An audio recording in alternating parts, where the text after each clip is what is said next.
All right, first topic. Hinted at it. Month into the season, fourth of the year is done. As crazy as that sounds, these small sample sizes aren't getting too small anymore. I think it's time to do some evaluation. The first evaluation type game I want to play is transfer what ifs.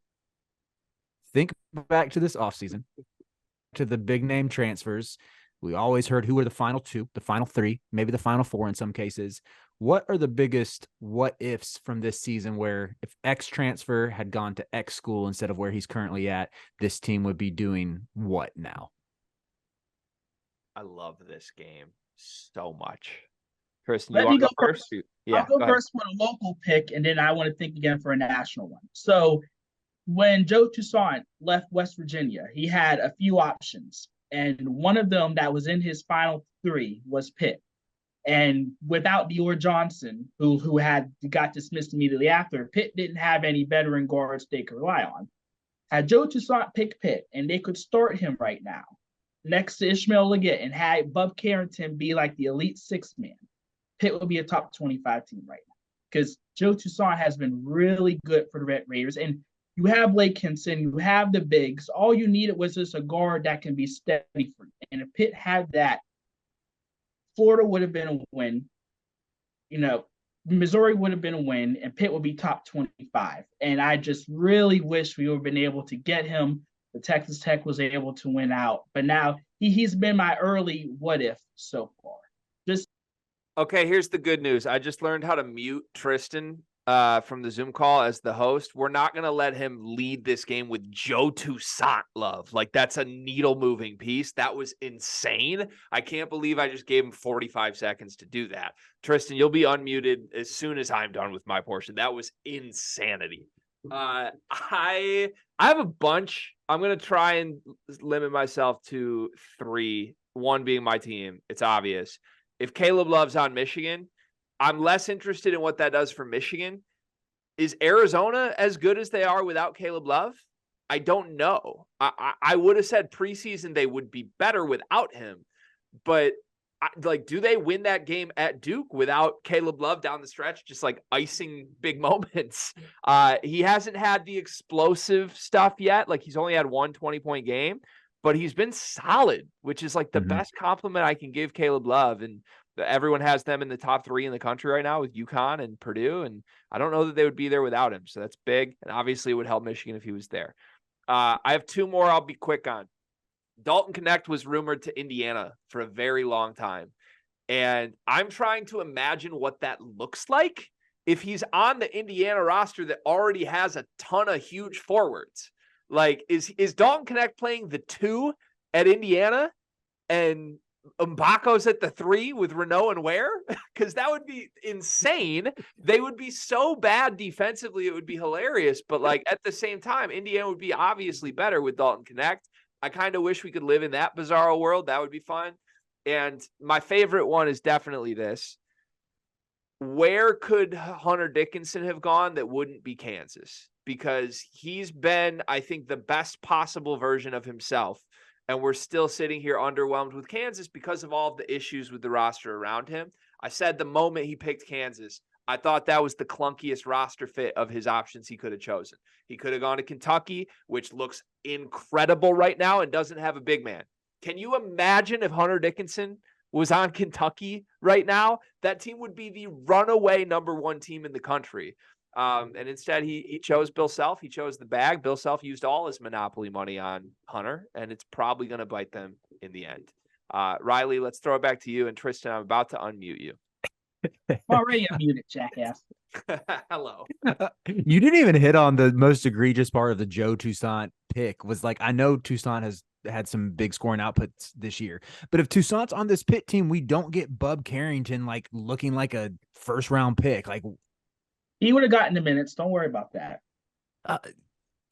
Yeah. Anyway, I'll stick with like a Kentucky what if, and this might be a little more off the beaten path than Hunter, but Kashad Johnson. I know you're a huge fan of his game, Greg. He's someone who completely won me over when I saw him in Cameron Indoor. Just what he does for that team is insane. Just like a ridiculous defensive prospect, plays above the rim. And even, I know, Greg, you highlighted how you thought he was able to get something out of Caleb Love that he hadn't yet, like a dog mentality out of him. Keshad Johnson was an awesome interview post game. Like that dude was just all time vibes guy, passionate, great answers. Like, and just he got me fired up in the post game. I was already pretty fired up because like Duke lost, but if you put Keshad Johnson on this Kentucky team and you have the front court of him and Trey Mitchell, where he's covering up any of Trey Mitchell's defensive lapses, and Trey Mitchell is this iteration where he's passing the ball all over the court, making plays out of the mid post and knocking down threes, like. Again, I think it's crazy to say because like Hunter is a much more offensively gifted player than Keshad Johnson. But I think if you put Keshad Johnson on this team, if they're not number one, they're top 3. 100%. Yeah, the switchability on defense too. Like that it would be a better fit than Hunter, even though Hunter would just make that team unstoppable offensively. But this is my favorite segment you've ever brought to the table on this show, by the way. I could do this for like 3 hours, Riley. This is why I only came with 2 segments, because like we could talk about this for a while. I'll give you another one, Greg. Matthew Cleveland playing on the wing at Michigan covers up some defensive mistakes, and he's made huge strides as a shooter. How do you feel about that one?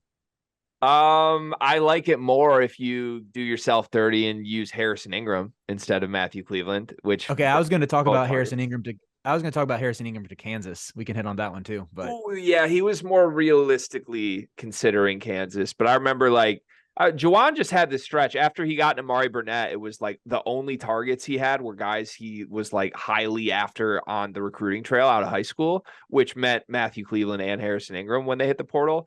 I want to watch myself here. I don't think Cleveland's that good. He's been really underwhelming to me at Miami. I do think like on paper, he is a great fit for what Michigan's lacking and would help the defense. But I also think he's a guy who would probably show up to Michigan and have the same issues Namari Burnett and Olivier Kamwar right now, where he just looks clueless because the system stinks. So I don't know. I'm not longing after him too much. Tristan, you can talk now. I feel bad I muted you. As you should. Yeah, so I think my transfer scenario, what if UConn actually landed Nicholas Timberlake? Because that was one of the rumored options beforehand. Like, would we consider UConn to be a title contender if they had Timberlake instead of Cam Spencer? Because they wouldn't have gotten Spencer had they gotten Timberlake.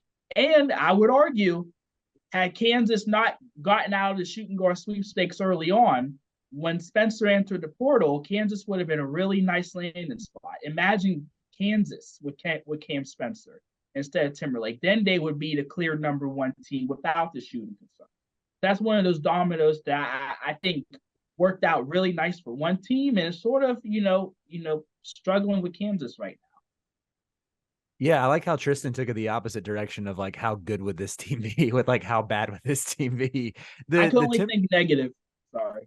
The Timberlake situation was so fascinating because there's a couple different like sliding door scenarios there to where, remember, UNC was originally pegged as the leader for Timberlake until his NIL price was basically like, yeah, we don't think you're worth that. He ends up at Kansas, chose Kansas over UConn. Ultimately, UNC ends up with Cormac Ryan. And I know there was some buzz for like literally half a day. It might have been hours. It was because I think it was the day that UNC closed the deal on Cormac.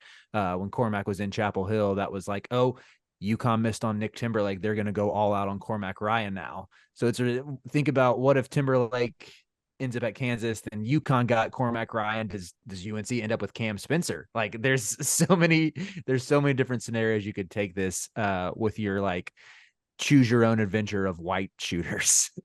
Well, hey, and speaking of Dickinson, what if Maryland and Georgetown didn't spend a whole month wasting their time trying to go after him and actually fill out their rosters correctly? Like that was the biggest waste ever for them because they really didn't have a shot. It was really Kansas all the way for Dickinson. I still don't understand what those two teams were doing. Yeah, there was a little bit of delusion there for sure. I just think it's so funny that Nick Timberlake was like the big chess piece in all of this. Like of all players, that was the guy who decides where everybody else goes. It was Nick Timberlake. That's insanity. That shows you how crazy the portal is as a game every single year. Is there a way to like fun wrap this? Like, is there one target that your team missed out on that you wish you had, Riley? Tristan gave us Joe Toussaint already, which is insane. What's UNC's biggest what if? I mean, there were murmurs of the staff being in contact with Dalton Connect. I don't know if it ever materialized into anything serious. That would be like, I guess, the big splashy one. I know there were backdoor channels with Damari Monsanto from Wake Forest, who elected not to transfer because he would have been a 2-time transfer. That's a really fun world to think about, of just adding like arguably the best shooter in the ACC, who's also 6'6" and can, well, doesn't really guard anybody, but he's decent on the glass. Like, just adding him to this rotation of what the ceiling of this offense could be. Yeah, that would have been wild. Do you think that they would have been better with Connect instead of Harrison Ingram? No, is that insane to say? Do I just have my Ingram blinders on? I don't think it is, but like, also he just dropped 37 at the Dino. Yeah, I would hope. I think it was like Connect and Ingram were being recruited at the same time. Like, it was, they could coexist with one another. I think so. It would have been Connect or Cormac. I think it would have been Connect. Like, UNC still has 2 open scholarships. They only have 11 scholarship players, so they could have gotten all of them. Just adding Connect to everything you already have would be ridiculous. Would be nice. I'm contractually obligated to mention this one as long as we're putting this video on the Sleepers YouTube channel. RayJ Dennis looks really good for Baylor right now, and if you dropped him in Champaign, Illinois, with how good their defense looks right now, I do think Illinois is significantly better. And I criticized that all. I thought RayJ would not be a good ad. I thought he'd be a total flop. I was wrong on RayJ. I'm telling Dre Gibbs Lockwood's mom you said that. Please don't. Seriously, I do not need that woman back in my mentions.